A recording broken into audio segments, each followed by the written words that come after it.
Hello everyone. इस lecture में हम बैटल ऑफ प्लासी के बारे में पढ़ेंगे, कुछ इसके प्रीकर्सर्स के बारे में पढ़ेंगे कि बैटल ऑफ प्लासी हुई क्यों और उसके बाद बैटल्स किस किस के बीच में हुई, देन उसके कॉन्सिक्वेंसेस के बारे में देखेंगे।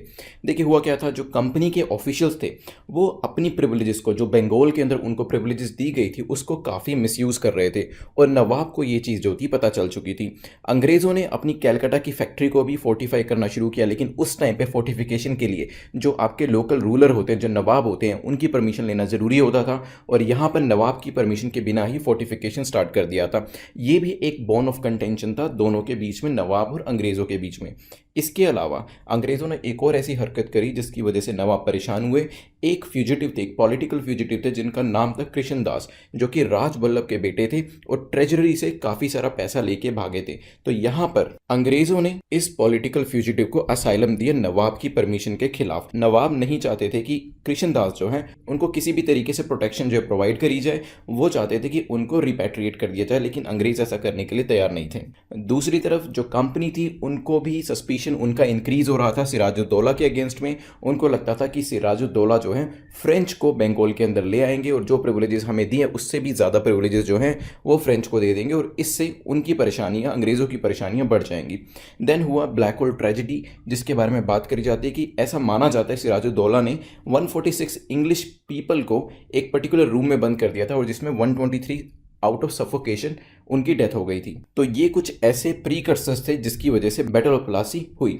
तो अब हुआ क्या, इसके अंदर जो रॉबर्ट क्लाइव थे वो आए मद्रास से कैलकाटा के अंदर, और यहाँ पे जो कैलकाटा में अंग्रेज़ों की पोजीशन थी वो काफ़ी स्ट्रॉन्ग हो गई थी क्योंकि अब रॉबर्ट क्लाइव जो थे वो सीन के अंदर आ चुके थे। एट द सेम टाइम जो रॉबर्ट क्लाइव थे उन्होंने अपने डिप्लोमेटिक स्किल्स को यूज़ करते हुए काफ़ी सारे ऐसे नोबल मैन थे, काफ़ी सारे ऐसे कमांडर्स थे सिराजुद्दौला की साइड पर जिनको अपनी साइड मिलाना शुरू कर दिया था। उन्होंने मीर जाफ़र से बात करी, राय दुर्लभ से बात करी, जगत सेठ से बात करी, ओमी चंद से बात करी और इन सबको अपनी साइड मिला लिया था। और ये जो इंपॉर्टेंट पर्सनैलिटीज़ थी बंगाल की, जब इन्होंने अंग्रेज़ों की साइड देने की सोच ली और जब इन्होंने डिसाइड कर लिया कि हम अंग्रेज़ों की साइड लेंगे और वो भी नवाब को बिना बताए, तो वहीं पे ही डिसाइड हो गया था कि बैटल ऑफ प्लासी जो है वो अंग्रेज़ जीतने वाले हैं। और कुछ लोग तो ऐसा भी कहते हैं, कुछ हिस्टोरियंस ऐसा मानते हैं कि बैटल ऑफ प्लासी जब एक्चुअल में कंडक्ट करी गई उससे पहले ही ब्रिटिशर्स की विक्ट्री हो चुकी थी, क्योंकि ये जो इंपॉर्टेंट की प्लेयर्स थे इनको अंग्रेज़ों ने पहले ही अपनी साइड मिला लिया था। और इसी वजह से सिराजुद्दौला, जिसकी फोर्सेज 50,000 के नंबर की थी,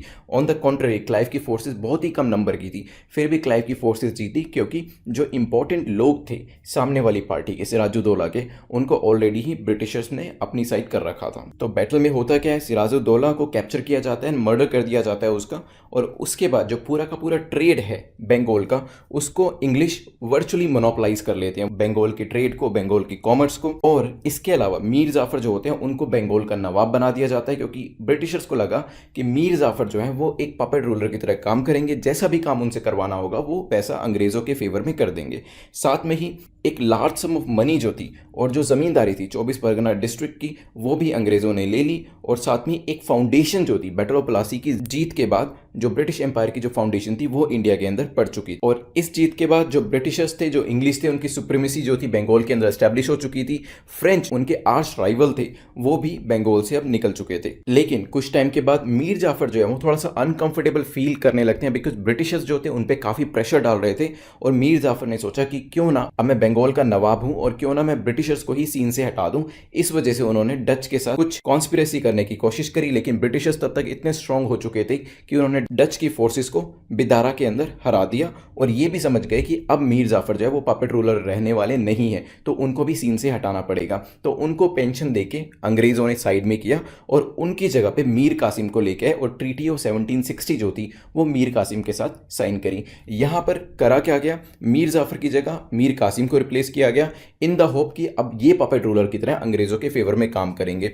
इसके अलावा कुछ टेरिटरीज उनसे ली गई, जैसे कि डिस्ट्रिक्ट ऑफ बुर्दवान, मिदनापुर, चितगोंग, ये जो रीजन्स थे ये ले लिए गए। साथ में ही सिलहेट का जो ट्रेड था वो भी अंग्रेजों ने ले लिया, क्योंकि यहाँ पे अंग्रेजों को ऐसा लगा कि जो नवाब ऑफ बंगोला उन्होंने डच के साथ कॉन्स्पिरेसी करके कुछ गलत किया है, तो डेफिनेटली उसका कॉम्पनसेशन जो है वो बंगाल को देना पड़ेगा। साथ में ही मीर कासिम को कहा गया कि जो वॉर के एफर्ट्स हैं उसके लिए 5 लाख रुपए आप पे करेंगे, तो ये सब कॉम्पनसेशन जो थी वो ब्रिटिशर्स को पे करी गई। लेकिन मीर कासिम जो थे अंग्रेजों की एक्सपेक्टेशन के जस्ट अपोजिट कोई पपेट रूलर नहीं बने। He was one of the most ablest of the rulers, जो कि अली वर्दी खान के बाद आए। मीर कासिम ने सबसे पहले तो अपनी कैपिटल को शिफ्ट किया मुर्शिदाबाद से मुंगेर। तो मुर्शिदाबाद जो था वो बंगाल रीजन में पड़ता था और यहाँ पे मुंगेर बिहार जो था थोड़ा सा दूर पड़ता था, क्योंकि मीर कासिम चाहते थे कि जितना हम अंग्रेज़ों के पास रहेंगे उनकी जो विजिलेंस है वो हमारे ऊपर बनी रहेगी, जो कि हम नहीं चाहते हैं। जितना हम दूर रहेंगे हम अपनी आर्मी को उतने ज़्यादा स्किल और एफिशिएंसी दे पाएंगे और अंग्रेज़ों को पता भी नहीं चलेगा। तो यही उन्होंने स्ट्रैटेजी अपनाई और दूर अपनी कैपिटल को एस्टेब्लिश किया और साथ में अपनी आर्मी को नए स्किल्स देना शुरू कर दिया और एफिशिएंसी अपनी आर्मीज के अंदर लाना शुरू कर दिया। तो ये बैटल ऑफ प्लासी थी जिसके थ्रू ब्रिटिशर्स की फाउंडेशन इंडिया के अंदर पड़ी।